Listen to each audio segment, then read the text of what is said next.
आज हम 2026 में सांस ले रहे हैं, लेकिन क्या आपने महसूस किया है कि दुनिया कुछ अलग दिशा में जा रही है?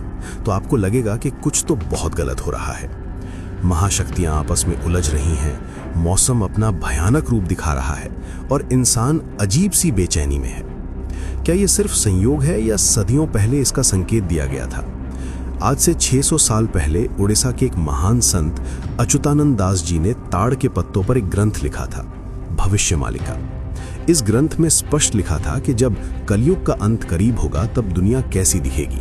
और सबसे डरावनी बात, उन्होंने कलयुग के अंत का जो समय बताया था वो कोई और नहीं बल्कि 2025 से 2030 के बीच का समय है। संत अच्युतानंद दास जी पंच सखाओं में से एक थे, जिन्हें भूत, भविष्य और वर्तमान देखने की दिव्य दृष्टि प्राप्त थी। आज के इस वीडियो में हम केवल बातें नहीं करेंगे, हम भविष्यमालिका के उन 5 सबसे बड़े और स्पष्ट संकेतों का गहराई से विश्लेषण करेंगे जो 2025 से 2030 के बीच इस दुनिया का नक्शा और इंसानियत का भविष्य हमेशा के लिए बदल कर रख देंगे।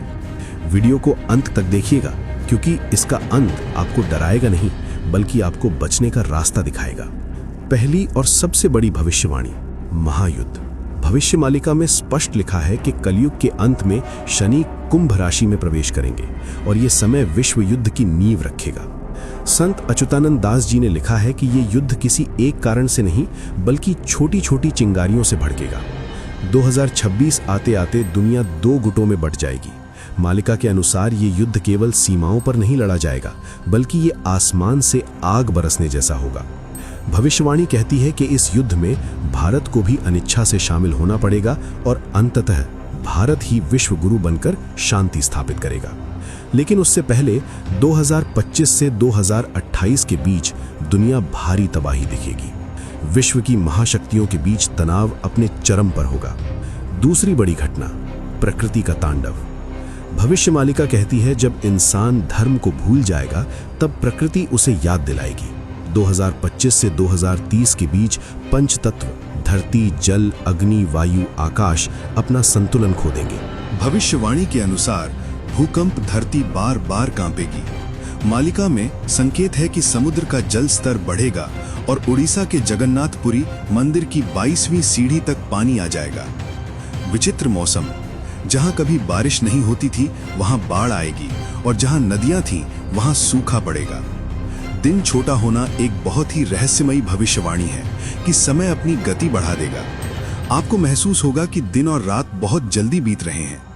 भविष्यमालिका कहती है कि सूर्य की दिशा और व्यवहार में भी बदलाव देखने को मिलेगा, जिससे भीषण गर्मी और अज्ञात बीमारियां फैलेंगी। तीसरी घटना बेहद डरावनी है, जिसे मालिका में अंधकार का समय कहा गया है। वैज्ञानिक आज सौर तूफान की बात कर रहे हैं, लेकिन भविष्यमालिका में सदियों पहले लिख दिया था कि एक समय ऐसा आएगा जब आसमान से आग बरसेगी और पूरी दुनिया में अंधेरा छा जाएगा। इसे कई विशेषज्ञ आधुनिक इंटरनेट ब्लैकआउट या पावर ग्रिड फेलियर से जोड़कर देख रहे हैं। भविष्यमालिका में आगे लिखा है, कुछ दिनों या महीनों के लिए सूर्य का प्रकाश धुंधला हो सकता है या बिजली की व्यवस्था ठप हो सकती है। ये समय इंसानों की परीक्षा का होगा, जब आपकी टेक्नोलॉजी काम नहीं करेगी और आपको पुराने तरीकों से ही जीवित रहना होगा। क्या आप बिना बिजली और इंटरनेट के रहने के लिए तैयार हैं? चौथी घटना दिल दहलाने वाली है। संत अच्युतानंद दास जी ने लिखा है कि कलयुग के अंत तक पृथ्वी का भार हल्का होगा। युद्ध, महामारी और प्राकृतिक आपदाओं के कारण दुनिया की एक बड़ी आबादी खत्म हो जाएगी। भविष्यमालिका के कई जानकारों का दावा है कि एक ऐसी विचित्र बीमारी आएगी जिसका इलाज विज्ञान के पास भी नहीं होगा। लोग चलते फिरते प्राण त्याग देंगे। शब्द थोड़े कठोर हैं, लेकिन भविष्यवाणी में भारी जनहानि का संकेत मिलता है, जिससे जनसंख्या में भारी गिरावट का संकेत है।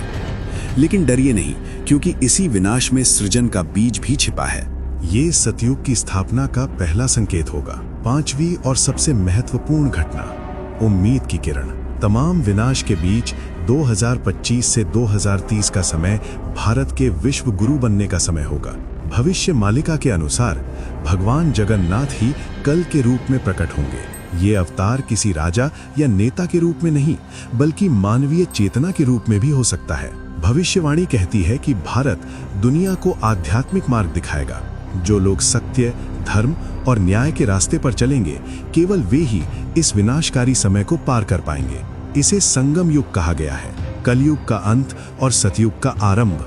2030 तक एक नई सभ्यता की नींव रखी जाएगी, जो भौतिक सुखों पर नहीं बल्कि आध्यात्मिक शांति पर आधारित होगी। तो दोस्तों, भविष्य मालिका डराने के लिए नहीं बल्कि हमें जगाने के लिए लिखी गई थी। 2025 से 2030 का समय परीक्षा का समय है, इसीलिए प्रकृति का सम्मान करें, धर्म के रास्ते पर चलें, ईश्वर पर विश्वास रखें। संत अच्युतानंद दास जी कहते हैं कि जो भक्त नाम जाप करेगा और सात्विक जीवन जिएगा, उसे इस प्रलय में भी आंच नहीं आएगी। आप इन भविष्यवाणियों के बारे में क्या सोचते हैं? क्या आपको भी लगता है कि हम बदलाव के दौर से गुजर रहे हैं? नीचे कमेंट में अपनी राय जरूर लिखें। अगर ये वीडियो आपको अच्छा लगा तो इसे शेयर करें ताकि ज्यादा से ज्यादा लोग जागरूक हो सकें। चैनल को सब्सक्राइब करना ना भूलें। जय जगन्नाथ।